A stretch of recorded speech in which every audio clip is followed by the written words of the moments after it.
मानकर एसनफुलिया होची आज आम गोटे रेमेडी बनाऊँ आपण यहाँ देखु सब जंग तेल ढाले पूरा 100 ग्राम ऊर्ध्व तेल आप ढालिए रेमेडीटा आप शिखु जो मानकर थंडा जर नाकरू छिंक होगा एवं नाकरू सब पानी बोईवा आ सिंगाणी बाहर से गोटे रेमेडी बनाऊँ आपण मैंने ये देखु यहाँ हूँ पर्टिकुलर थियोरी आपण मैंने निश्चिंत ये जिनटा देखिए और शिखिए।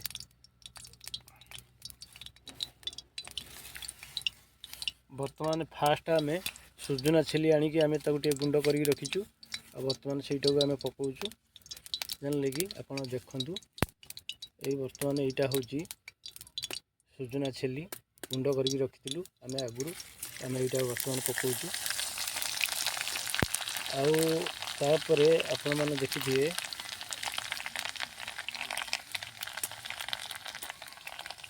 बर्तमान हूँ रसुण किसी गुंड कर रखी आउे रसुण पकेलु तापर आपण देखु कला जीरा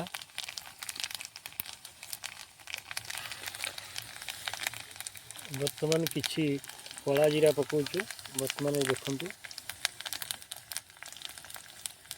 यही जो रेमेडीटी तापर आपणकर किछि जुआणी मध्य आम पकाउछु एटा अल्प हल्का जाल यहाँ फुटेबे तापर आपणकर किछि मेथी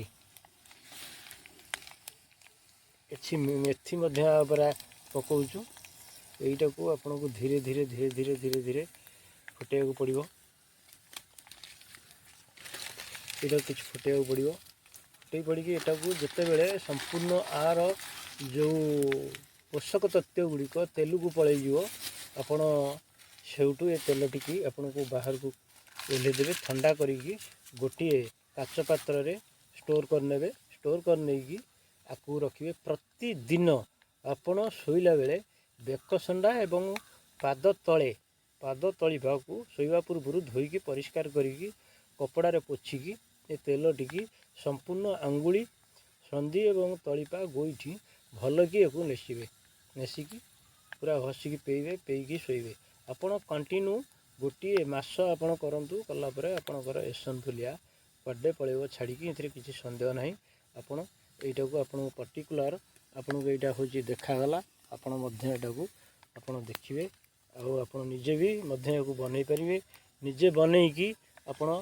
निजे जो मानकर एसनफुलिया थी सी भल होगा सहित आपण मैंने सांग साथी भाई बंधु कुटुंब जो मानकर एसनफुलिया थंडा रोथुव कंटिन्यू श्वास भाया रोग रोथुव आटा को आप बहुमात्रा शेयर करेंगे बर्तमान आमर प्रति घरे घरे थंडा लागिकी रही प्राय एसनफुलिया प्राय लोकंकर आउ विभिन्न प्रकार आमर खाद्य खाई जहाँ फल कि आम समस्ते आमर ब्लड ठीक रोनी कि आपण मानकर निश्चिंत जानीपे खाद्य प्रिय को लेकिन आम ठीक खाद्य खाई पारना ठीक शोई पारना ठीक आमर हजम हो नहीं विभिन्न प्रकार आम समस्या गति करुचु किंतु यही तेल आपन को आउ थे कही रखुची 100 ग्राम सोरिष तेल किछि अध मुठे खंड सुजुना छेली छेचिदेवे रसुण 7-8 पाखुड़ा खंड छेचिदेवे किछि जुआणी 5 ग्राम खंड आउ कला जीरा प्राय 5-7 ग्राम खंड आउ मेथी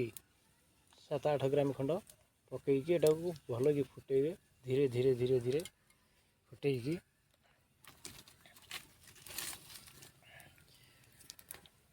फुटेकी ये देखु आर कलर केमती पलि आसला किसी समय पर आर कलर बदलीज तेल टी पूरा हो कला जहाँफल कि सही तेल टी आपड़ प्रतिदिन दिने छाड़े नहीं ये तेल टी प्रतिदिन लगे कंटिन्यू गोटे मास इथिरे विशेष किसी पैसा पड़ूनी खर्च होनी आउ आप बनईकी निश्चिंत भल हो पारे डाक्तर औषध जिते बटिका जहाँ भी खाइले से 8 दिन 15 दिन मासे भल हम तापर फिर जो कथा से कथा बटिया खाई खाई देहरे आपणकर बेसी दुर्बल होची आउ एमती खाइबा द्वारा ଆଉ 8 दिन 15 दिन ବି ମଧ୍ୟ ସେ ବଟିକା ଖାଇଲେ ବି ଆପଣଙ୍କୁ ଥଣ୍ଡା ଛାଡ଼ୁନାହିଁ। ଯେତେ ବଟିକା ଖାଇବେ ସେତେ ଆପଣଙ୍କର ରୋଗର ହେଉଛି ବଢ଼ି ଚାଲିବ। କିନ୍ତୁ ଆପଣ ଏଇ କାମ କରନ୍ତୁ, ଆଉ ବଟିକା ଏତେ ଖାଇବାକୁ ଆପଣଙ୍କୁ ପଡ଼ିବନି। ମୁଁ ରଖୁଛି। ଆପଣମାନେ ଭଲ ହେଲେ କମେଣ୍ଟ ବକ୍ସରେ ଲେଖିବେ ଏବଂ ସେୟାର କରିବେ, ଆଉ ଲାଇକ୍ କରିବେ, କମେଣ୍ଟ କରିବେ। ଆଉ ଯଦି ଆପଣଙ୍କୁ ଭଲ ଲାଗେ ଏ ଚ୍ୟାନେଲଟିକି ଗୋଟେ ଲେଖା ଆପଣଙ୍କୁ ସବସ୍କ୍ରାଇବ୍ କରିଦେବେ। ରଖୁଛି, ନମସ୍କାର।